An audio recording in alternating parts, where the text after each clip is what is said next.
You're hitting your 40s and suddenly you start noticing things that weren't there before.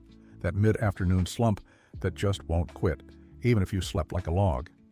That weird slight pressure on your right side, almost imperceptible, that you brush off because, hey, you've got a life to live, kids to raise, work to nail, bills to pay.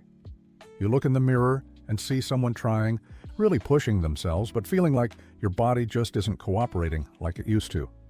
Gaining weight feels effortless, losing it is a Herculean task. And that jog you used to breeze through leaves you gasping for air way too soon. And deep down, way, way down, there's a fear you don't tell anyone, the fear that something's not right inside, that your body's sending you signals you can't decipher. These signals have a name, and today I'm going to tell you exactly what they are, because there's a silent culprit behind all of this, affecting more than half of Americans over 40 without them even knowing. It's not being dramatic, it's not just normal aging, it's not a lack of willpower. It's biology, it's physiology, it's a real condition with a name, a diagnosis, and most importantly, it's reversible. I know you've tried things. You've cut out sugar for a while, hit the gym, down to protein shake, scrolled through a health article online, and still, that feeling that something's off lingers. Well, today I'm going to show you why that happens, and what you can actually do to change this before it turns into something much more serious. First off, let me hit you with a statistic that might surprise you. A study published in the Journal of Hepatology revealed that over 30% of the global adult population has fatty liver disease, or what we call liver fat, and that number jumps to nearly 50% in adults over 40 who are overweight. What's truly alarming isn't just the number itself, but what comes with it. The vast majority of these people have no idea. The liver is an organ that doesn't hurt, doesn't complain, and silently gets overloaded for years, accumulating fat, becoming inflamed, inching its way toward a more severe stage, all while you go on living your life, chalking up those feelings to just getting older. I'm a doctor specializing in liver and metabolic health, and through years of clinical practice, I have seen hundreds of patients who came in thinking they had some minor ailment, only to discover the real issue was with their liver. If you've made it this far, it means you're truly committed to your health, and that makes me genuinely happy. I created this channel specifically for people like you, who don't just want a diagnosis and a quick exit, without understanding what's happening in their own bodies. Every week I bring you up-to-date information based on the latest research, things many professionals don't have the time to explain in a 15-minute appointment. If you haven't subscribed yet, I sincerely invite you to hit that subscribe button and ring the notification bell. Because the information you'll find here can literally change the course of your health, help you reverse a condition you didn't even know you had, and save you from complications nobody wants to face.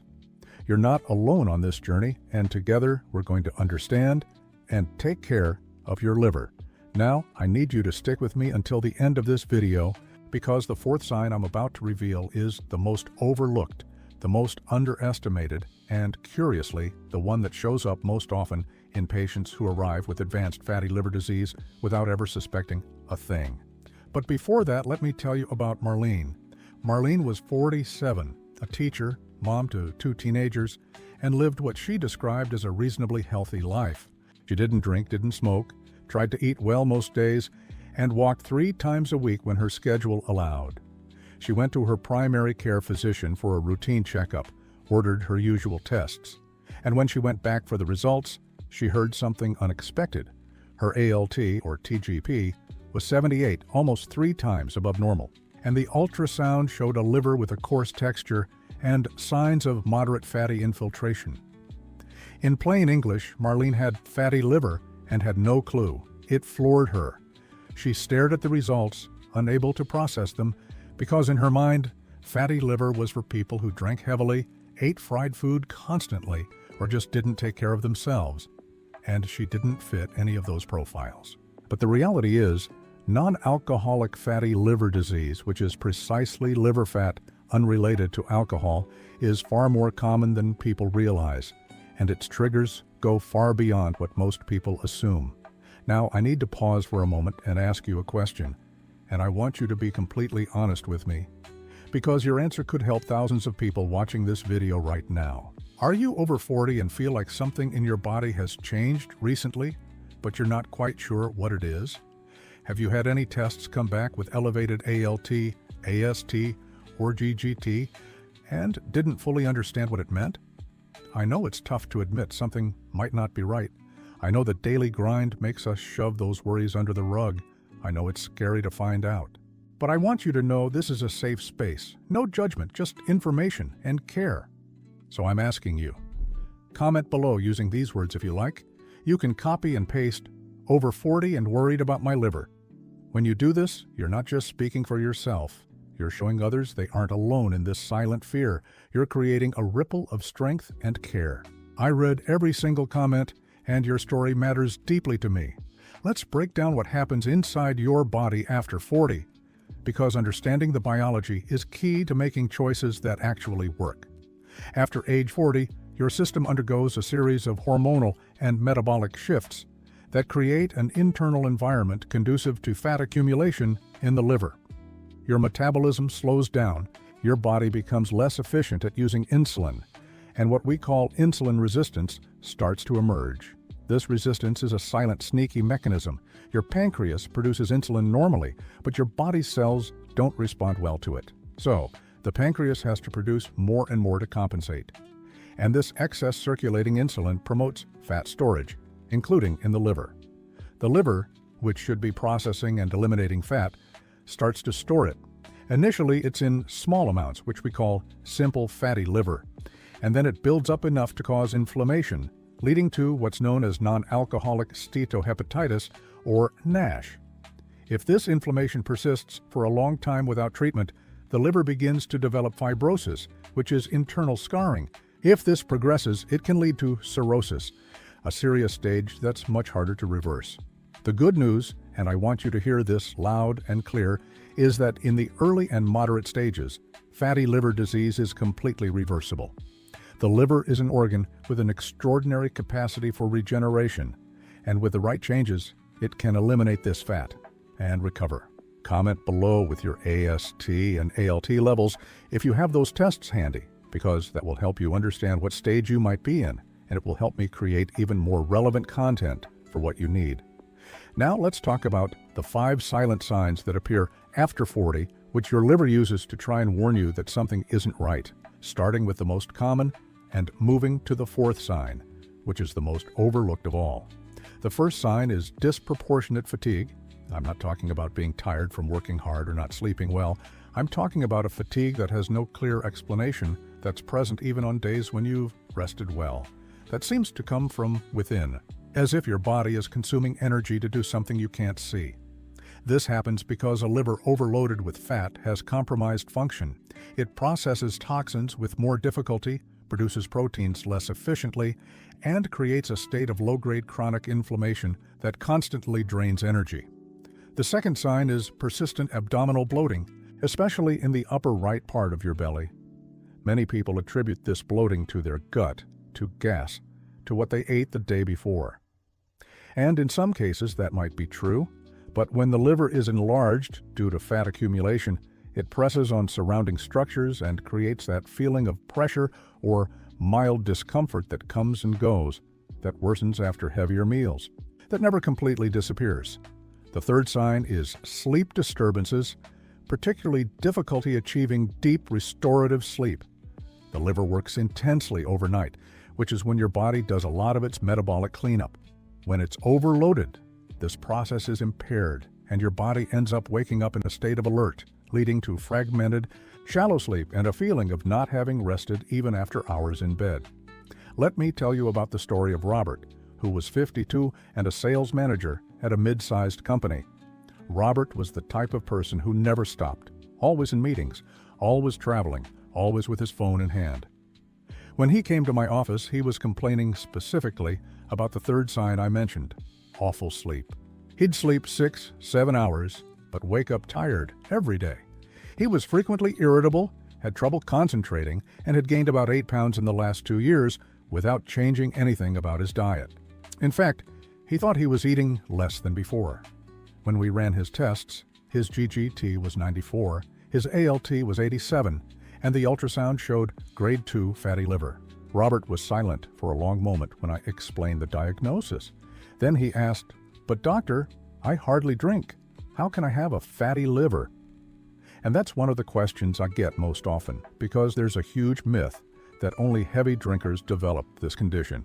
The truth is, non-alcoholic fatty liver disease, which is the most common form today, is much more related to excess refined carbohydrates, a sedentary lifestyle, insulin resistance, and genetics than to alcohol.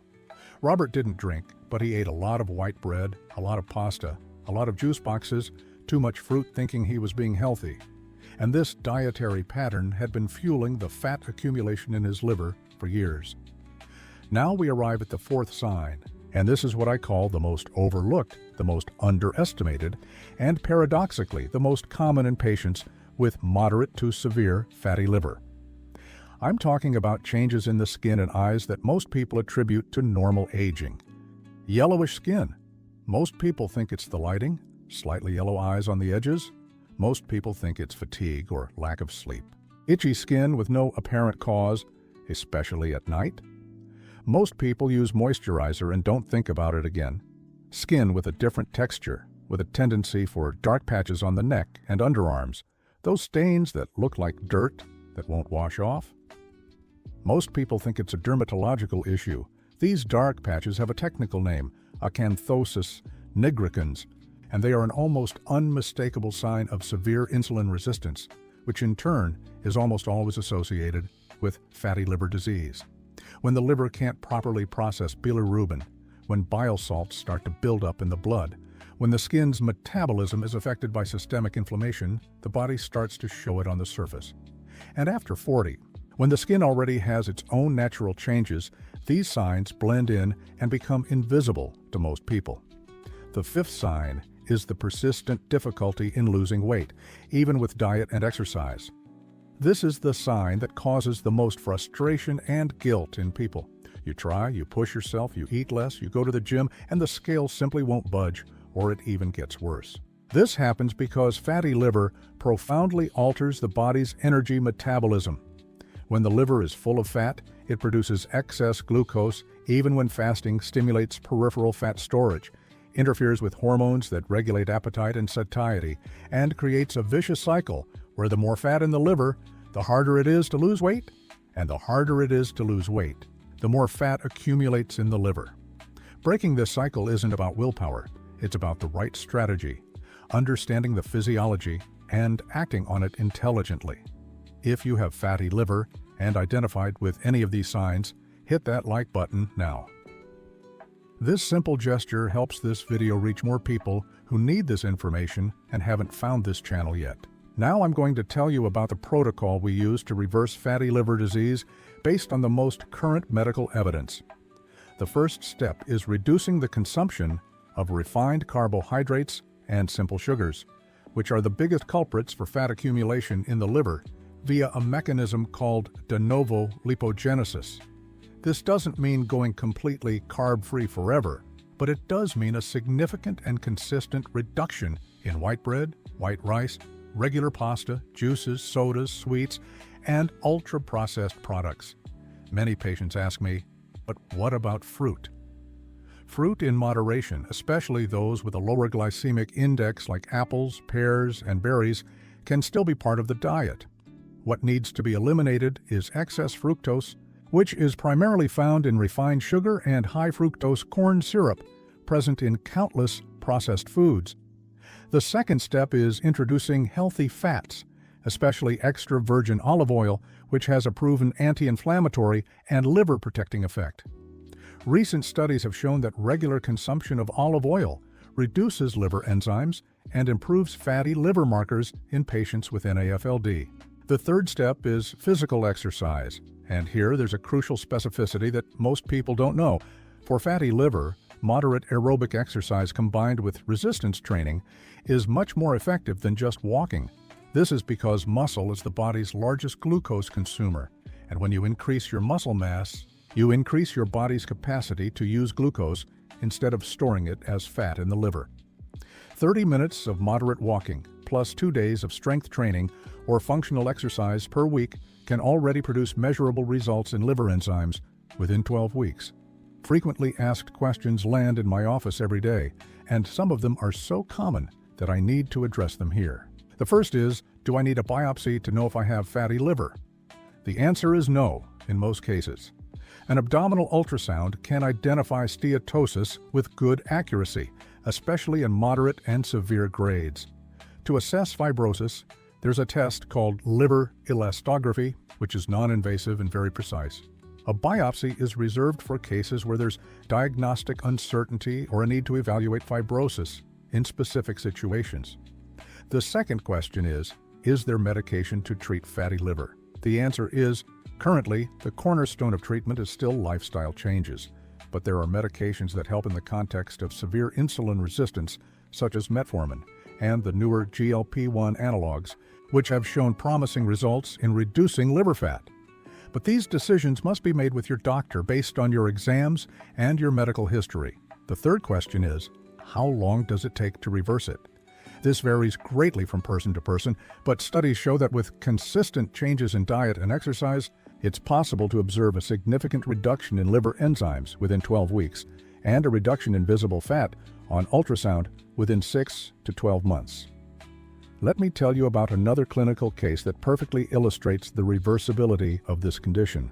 Sandra was 44 years old, a financial analyst, a single mother to an 8-year-old daughter, and when she came to my office, she was completely emotionally overwhelmed.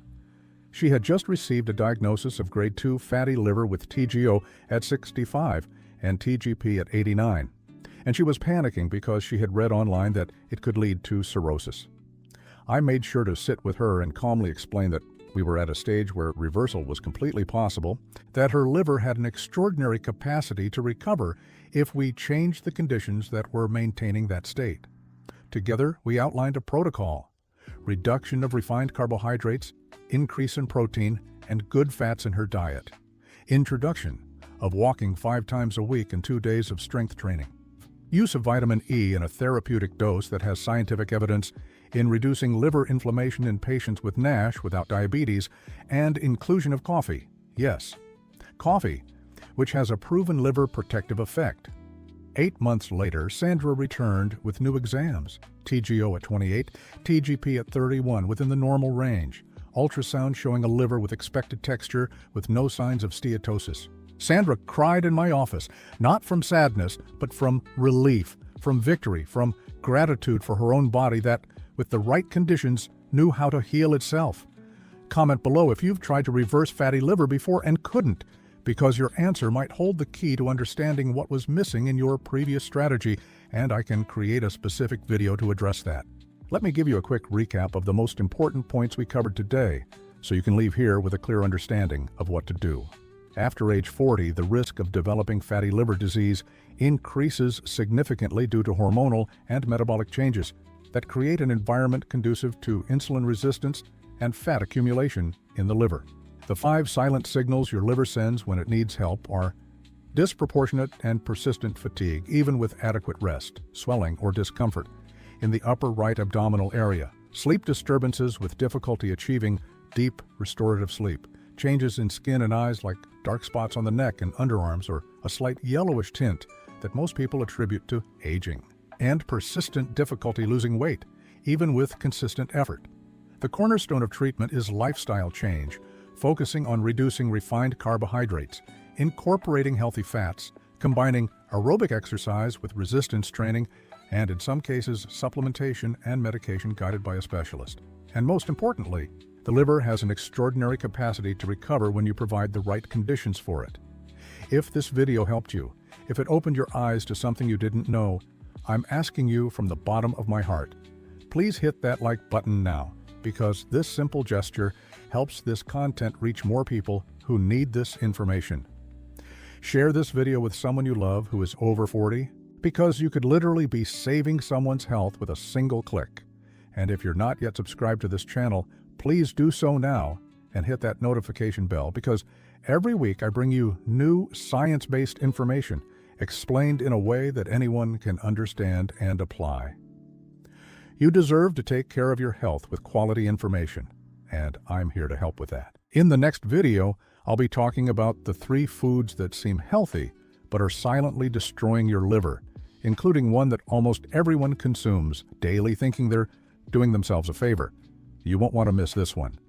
Until then, take care of your liver because it's taking care of you every single day, nonstop, and it deserves all the attention you can give it.